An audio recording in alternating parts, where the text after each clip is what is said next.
എല്ലാവർക്കും ദീപ്താസ് കിച്ചൻ്റെ പുതിയൊരു വീഡിയോയിലേക്ക് സ്വാഗതം. ഇന്നത്തെ നമ്മുടെ റെസിപ്പി ചവ്വരി വെച്ചിട്ടുള്ളൊരു പായസമാണ്. ചവ്വരിയും അതുപോലെ നേന്ത്രപ്പഴമൊക്കെ ചേർത്തിട്ടാണ് നമ്മളിത് തയ്യാറാക്കുന്നത്. വളരെ എളുപ്പത്തിൽ തന്നെ ഈ ഒരു പായസം തയ്യാറാക്കാനായിട്ട് പറ്റും. അപ്പോൾ ഇതെങ്ങനെയാണ് ചെയ്യുന്നതെന്ന് കണ്ടു നോക്കാം. ഈ ഒരു പായസം തയ്യാറാക്കാനായിട്ട് ഞാനിവിടെ അരക്കപ്പ് ചവ്വരി എടുത്തിട്ടുണ്ട്. ഇനി ഇതൊന്ന് നന്നായിട്ട് കഴുകിയെടുക്കാം. ഒരു തവണ ഒന്ന് കഴുകിയെടുത്താൽ മതി.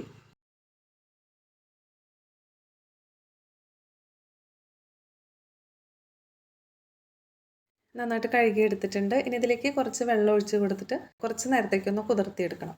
ഏകദേശം 1 മണിക്കൂർ നേരത്തേക്ക് ഇതൊന്ന് സോക്ക് ചെയ്യാനായിട്ട് വെക്കാം. കുതിർന്ന് കഴിഞ്ഞാൽ പെട്ടെന്ന് തന്നെ വെന്ത് കിട്ടും, അല്ലെങ്കിൽ ഇത് വേവാനായിട്ട് നല്ല ബുദ്ധിമുട്ടായിരിക്കും. ഇപ്പോൾ ഇത് 1 മണിക്കൂറൊക്കെ കഴിഞ്ഞിട്ടുണ്ട്, നന്നായിട്ട് കുതിർന്ന് വന്നിട്ടുണ്ട്. ഇനി ഇത് പെട്ടെന്ന് തന്നെ വെന്ത് കിട്ടും. ഇനി ഇത് വേവിച്ചെടുക്കാനായിട്ട് അടി കട്ടിയുള്ളൊരു പാത്രം എടുക്കണം, അല്ലെങ്കിൽ അടി പിടിച്ച് പോകാനുള്ള ചാൻസ് ഉണ്ട്. ഇനി ഇതിലേക്ക് 1.5 കപ്പ് വെള്ളം കൂടി ചേർത്തിട്ട് നന്നായിട്ടൊന്ന് വേവിച്ചെടുക്കാം.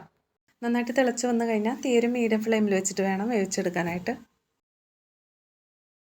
ഏകദേശം 10-15 മിനിറ്റിനുള്ളിൽ തന്നെ നന്നായിട്ട് വെന്ത് കിട്ടിയിട്ടുണ്ട്. കണ്ടോ, വെന്ത് കഴിഞ്ഞാൽ അതുപോലെ നല്ല ട്രാൻസ്പെറൻ്റ് ആയിട്ടിരിക്കും. ഇതൊന്ന് മാറ്റി വയ്ക്കാം. നമുക്കിതിലേക്ക് വേണ്ടിയിട്ടുള്ള ശർക്കര ഒന്ന് ഉരുക്കിയെടുക്കാം. ഇതിലേക്ക് മധുരത്തിന് ആവശ്യമായിട്ടുള്ള 2.5 അച്ച് ശർക്കര എടുത്തിട്ടുണ്ട്. 3/4 കപ്പ് വെള്ളം കൂടി ഇതിലേക്ക് ചേർത്ത് കൊടുത്തിട്ട് ഒന്ന് ഉരുക്കിയെടുക്കാം. ശർക്കര ഞാനിവിടെ ഉരുക്കിയെടുത്തിട്ടുണ്ട്. ഇനി ഇതൊരു അരിപ്പയിലൂടെ ഒന്ന് അരിച്ച് മാറ്റി വയ്ക്കാം.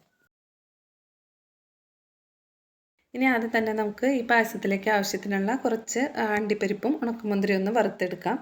ഇതിന് വേണ്ടിയിട്ട് ഒരു പാനിലേക്ക് 1 ടീസ്പൂൺ നെയ്യ് ഒഴിച്ച് കൊടുത്തിട്ടുണ്ട്. ആദ്യം നമുക്ക് കാഷ്യൂസ് ഒന്ന് വറുത്തെടുക്കാം. ഇനി ഉണക്കമുന്തിരി ഇട്ട് കൊടുക്കാം. ഇനി ഇതിലേക്ക് 1 ടീസ്പൂൺ കൂടി നെയ്യ് ചേർത്ത് കൊടുക്കാം.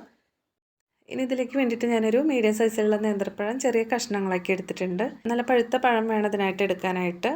പഴം ഇതിലേക്ക് ചേർത്തിട്ട് നന്നായിട്ടൊന്ന് വഴറ്റിയെടുക്കാം. ഏകദേശം 2 മിനിറ്റോളം മീഡിയം ഫ്ലെയിമിൽ വെച്ചിട്ടൊന്ന് വഴറ്റിയെടുത്താൽ മതി. പഴം നന്നായിട്ട് വഴന്ന് കിട്ടിയിട്ടുണ്ട്. ഇനി ഇതിലേക്ക് നമ്മൾ ഉരുക്കി വെച്ചിട്ടുള്ള ശർക്കര ചേർത്ത് കൊടുക്കാം. ശർക്കര മുഴുവനായിട്ട് ഞാനതിലേക്ക് ഒഴിച്ചു കൊടുക്കുന്നുണ്ട്.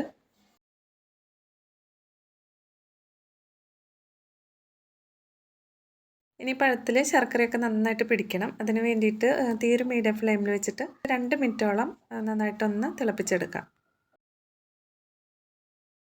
പഴത്തിൽ ശർക്കരയൊക്കെ നന്നായിട്ട് പിടിച്ചിട്ടുണ്ട്. ഇനി ഇതിലേക്ക് നമ്മൾ വേവിച്ച് വെച്ചിട്ടുള്ള സേഗ ചേർത്ത് കൊടുക്കാം. വെള്ളത്തോട് കൂടിയിട്ട് തന്നെ ഒഴിച്ചു കൊടുക്കാം.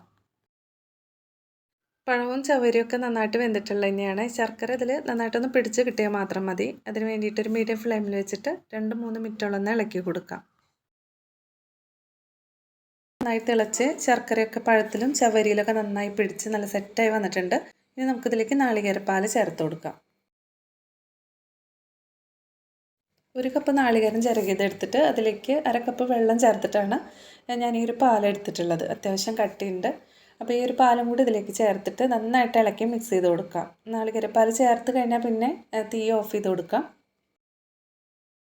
ഇതുപോലെ നന്നായിട്ട് ഇളക്കിയിട്ടൊന്ന് മിക്സ് ചെയ്ത് കൊടുക്കാം. ഇനി ഇതിലേക്ക് 4 ഏലക്കായ പൊടിച്ചെടുത്തിട്ടുണ്ട്, അതും കൂടി ചേർക്കാം. ഇനി വറുത്ത് വെച്ചിട്ടുള്ള അണ്ടിപ്പരിപ്പും ഉണക്കമുന്തിരിയും ചേർക്കാം. ഇത്രയേ ഉള്ളൂ. വളരെ എളുപ്പത്തിൽ തന്നെ നമ്മുടെ ചവ്വരി വെച്ചിട്ടുള്ള പായസം ഇവിടെ റെഡി ആയിട്ടുണ്ട്. നിങ്ങൾ ഒരു തവണയെങ്കിലും ഇതൊന്ന് ട്രൈ ചെയ്ത് നോക്കണം. ഈ ഒരു വീഡിയോ നിങ്ങൾക്ക് ഇഷ്ടപ്പെടുകയാണെങ്കിൽ ലൈക്ക് ചെയ്യാനും സബ്സ്ക്രൈബ് ചെയ്യാനും പിന്നെ നിങ്ങളുടെ അഭിപ്രായങ്ങളൊക്കെ കമൻറ്റിലൂടെ അറിയിക്കാനും മറക്കരുത്.